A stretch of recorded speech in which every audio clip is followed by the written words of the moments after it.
Pendant longtemps, on a eu l'image de la surveillance étatique, régalienne, qui se matérialisait dans des systèmes d'écoute, des filatures, etc. Et aujourd'hui, en fait, depuis quelques années, on aperçoit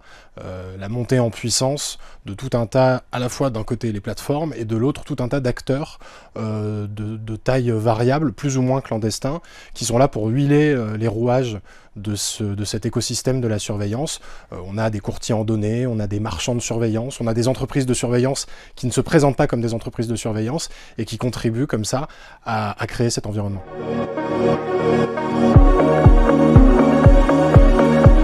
Le crédit social à la chinoise, on voit vraiment ça comme un épisode de Black Mirror, donc toujours quelque chose d'assez lointain, et puis on voit ça avec l'œil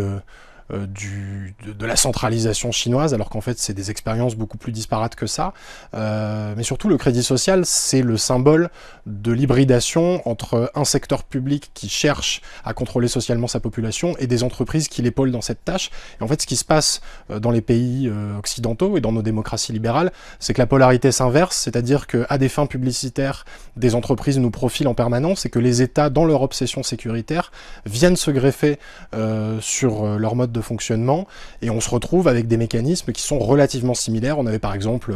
cette annonce très récente de Uber qui va désormais interdire à ses mauvais clients de pouvoir commander des courses. En Chine, le crédit social fait que si vous êtes par exemple un mauvais payeur et que vous ne payez pas vos factures à temps, vous n'allez plus pouvoir réserver de billets de train ou d'avion. Donc le régime politique est évidemment différent, mais les finalités, ou en tout cas les modalités de mise en œuvre, présentent quand même plus de similitudes qu'on ne veut bien le penser.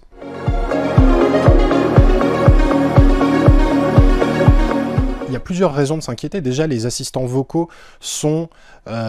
des archétypes un peu de la façon dont cette surveillance est entrée dans nos domiciles et qu'on se retrouve aujourd'hui dans une forme de résidence surveillée avec nos appartements et nos maisons qui se transforment un peu en annexes de commissariat de police. Et il montre aussi à quel point on est devenu des agents participants de cette surveillance, dans la mesure où c'est le genre de cadeau qu'on s'offre à Noël. Et puis il y a des craintes qui sont aujourd'hui quand même assez fondées quand on voit que Microsoft, que Google, que Facebook, qu'Amazon ont tous été épinglés pour avoir sous-traité à des petites mains, ou plutôt à des petites oreilles,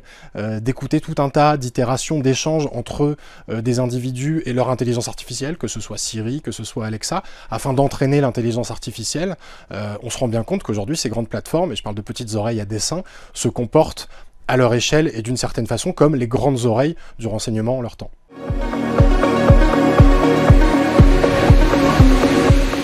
Alors c'est l'aspect très intéressant de cette surveillance contemporaine que je décris, c'est le fait qu'elle se présente souvent sous des atours assez désirables ou assez ludiques. Et effectivement, TikTok, comme d'autres plateformes, en plus TikTok a la particularité d'être une plateforme chinoise, donc il y a une proximité qui est structurelle, on va dire, avec les autorités. Elle est utilisée par exemple dans certaines provinces pour la mise en place de ce crédit social. TikTok est un bon symbole de la façon dont, au nom d'une approche assez ludique, on va banaliser effectivement des comportements qui viennent consolider cet écosystème de la surveillance. Et donc en Chine, par exemple, entre deux vidéos sur TikTok, on a